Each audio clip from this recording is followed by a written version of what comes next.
네, 반갑습니다. 문성 IT입니다.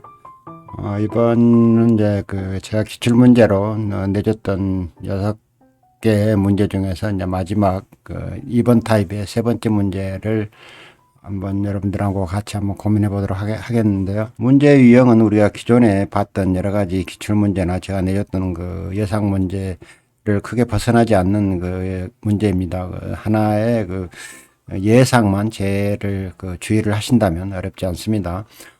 이번 문제는 select each A, B, C가 동시에 전제 조건의 조건으로 가담하고요. 푸시 버튼 A를 누른 카운터가 존재하고 푸시 버튼 B를 눌렀던 카운터가 각각 독자적으로 존재를 합니다. 그래서 푸시 버튼 C를 눌렀다 때는 네거티브 신호에서 신호가 발생을 하는데 PLA 램프는 푸시 버튼 A로 눌렀던 횟수를 초로 환산한 만큼을 점등을 하고요.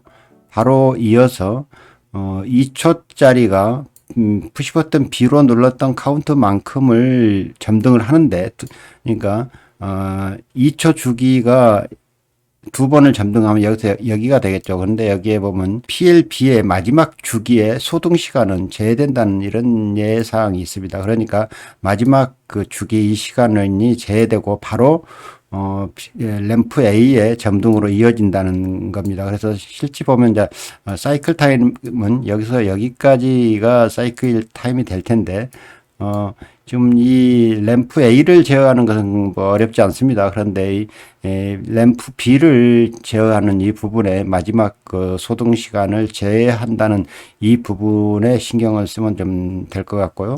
그 다음에 램프 CD는 램프 AB의 반전이고 PLE는 이거 보니까 베타적 논리 거부로 되어 있습니다. exclusive and입니다. 둘 다 점등이 되거나 둘 다 꺼졌을 때만 켜지는 겁니다.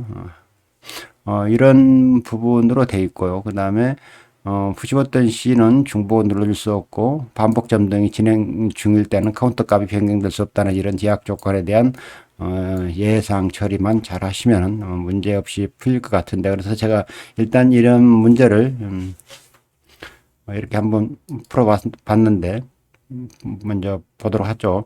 select C, 이제 C가 이제 on이 된다는 조건 하에서 우리가 M10이라는 이제 전제 조건을 완성을 하는 거고요. 그 밑으로 이제 푸시 버튼 A, 푸시 버튼 B가 눌러지는데 푸시 버튼 A는 바로 10을 더해가지고 초로 처음부터 바로 환산을 시켰어요. 50보다 작으면 맥시멈 값 5라는 것을 충족할 수 있을 거고, 그 다음에 푸시 버튼 B는 그냥 1로 해서 얘는 바로 카운터로만 쓸 거니까 그냥 1을 자기 자신한테 더해가지고 누적하는 이런 것을 썼고요. 여기는 M11은 아마 동작을 하고 있을 때 누적값을 막아주기 위한 비접점을 쓴 겁니다. 그다음에 이제 푸시 버튼 C를 눌렀다 뗐을 때 두 값이 0보다 커야 되겠죠. 그래야 의미가 있는 값이 됩니다.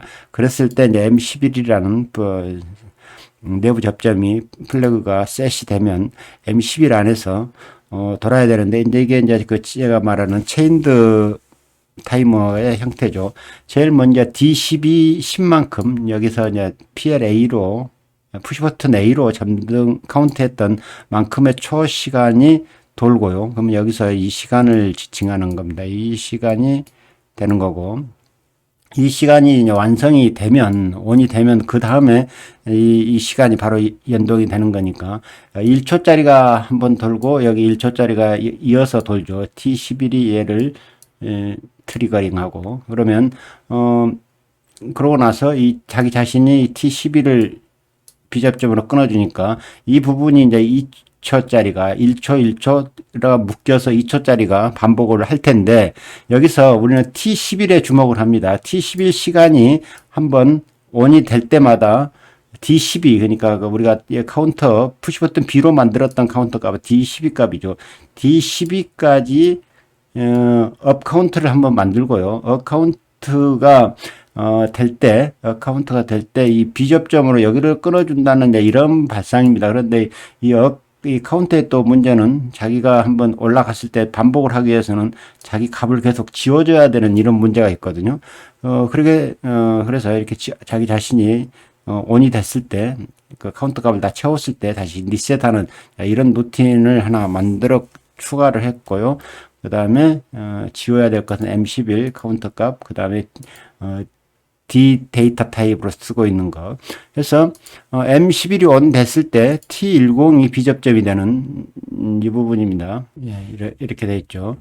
여기 보면은 이제 그 T10번은 M11이 온 되자마자 이 비접점 이 온이 되고 있는 중간까지 만일에 카운터가 3이었다면 3초 동안만 얘가 점등이 될 거고 바로 이어서 T10이 켜지고 나서 그러니까 이 T10이 켜지고 나서 T11 이 1초짜리가 비접점일 때까지 여기서 껌벅껌벅 하는 문제가 발생하겠죠. PLB. 그래서 PLA, B는 서로 반전이고요. 여기 이 부분은 익스클루시브 엔드입니다. 익스클루시브 오화가 아니라 이 심볼 잘 확인 한번 해보시고 그렇게 동작을 하는지 한번 일단 보도록 하겠습니다.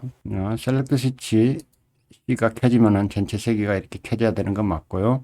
네, 카운터를 하나, 둘, 셋. 두 개를 만들었습니다. 그러면은 3초와 카운터 2를 만들었고요. 그래서 점등을 하면 얘가 3초가 켜지고 그 다음에 얘 두 번 깜박이고 나서 바로 또 3초가 켜지는 이런 점등을 해야겠네요. A, B, C 눌렀다 떼면 3초 켜지고 깜박 깜박 그 다음에 3초가 켜져야 되는데 계속 여기서 반복을 하고 있습니다. 자, 이게 제가 이미 예상을 했던 문제인데요. 자, 여기 있는 이 T10이라는 타이머가 리셋이 돼서 죽어줘야 되는데 이게 계속 유지를 하고 지금 여기만 좀 타이머가 좀 반복을 하고 있는 이 원인에 대해서 우리가 통상 이제 이런 그 체인드 타이머를 반복을 시킬 때 앞에다 그래야 돼. 비접점으로 가장 늦게 켜지는 타이머에 비접점을 켜주거나 그래야 되는데 우리는 지금 여기에 있는 이 카운터 값으로 지금 여기가 몇 번을 동작을 했는지를 묻는 이런 문제이기 때문에 이 C10을 비접점에 갖다 줬는데 이런 기법은 되지 않는다는 것이 뭐냐면 먼저 C10이라는 값이 만나겠죠. 그래 리셋이 돼버리니까 여기는 계속 여기가 A 접점으로 나타날 확률은 거의 없다는 겁니다. 먼저 A 접점이 여기서 바로 B 접점 형태로 바뀌어버리잖아요. 그러니까 계속 여기는 붙어있는 한 번이라도 A 접점으로 순간적으로 발생을 해줘야 리셋이 될 텐데 이 리셋이 타이머가 리셋을 안 시켜줘서 그래서 어떻게 하면 되냐면 이 부분을 아예 지우고요. 여기를 지우고 여기 밑에다가 이 부분에다가 타이머도 리셋이 가능하다고 했습니다. T10을 여기서 바로 그러니까 C10이 ON이 됐을 때 자기 카운터 리셋하고 T10 자체를 한번 리셋해주는 그리고 리셋해주면 다시 동작을 계속 반복해서 하겠죠. 이런 기법으로 한번 바꿔보도록 하겠습니다. 이 T10이 타이머도 리셋된다는 것 아셔야 됩니다. 여기다 비접점을 주는 것보다 카운터 비접점을 여기다 주는 것보다 여기서 T10이라는 값을 여기서 리셋해주면은 아마 문제가 해결되지 않을까 싶어요. 다시 컴파일 하고요. 보도록 하겠습니다. 초기화 하고요. 초기화를 하고 똑같이 하나, 둘, 세 개를 만들고 만들어졌나요? 3초짜리 만들고 하나, 둘, 3초와 카운트 2를 만들어서 푸시 버튼 C를 눌렀다 떼면 3초가 원이 되고 1, 하나, 둘 하고 바로 3초가 되고 하나, 두 개가 깜빡이고 바로 3초짜리가 진행하고 이러니까 동작을 하죠. 여기서 우리가 이런 문제를 풀 때 자기 자신이 바로 리셋이 되니까 여기서 비접점이 발생할 확률이 없어진다는 이런 부분, 그래서 반복이 안 된다는 거, 이런 부분만 주의를 하시면은 그렇게 어렵지 않은 이런 문제였습니다. 충분히 여러분도 풀 수 있는 이런 부분의 문제라고 보여지고요. 여러분도 한번 직접 이렇게 문제를 푸셨는지, 물론 다른 방법을 얼마든지 푸는 방법이 또 있다고 했습니다. 그것은 여러분들의 창조적인 머리로 한번 더 좋은 방법으로 한번 코딩을 한번 해보시기를 바라겠습니다. 예, 오늘은 여기까지 하고요. 아마 실습 준비하고 뭐 각종 배관, 배선 이런 작업을 지금 연습하시느라고 굉장히 고생들 하실 텐데 체력 안배 잘 하셔가지고 70일에는 꼭 졸업하시기를 바라겠습니다. 예, 감사합니다.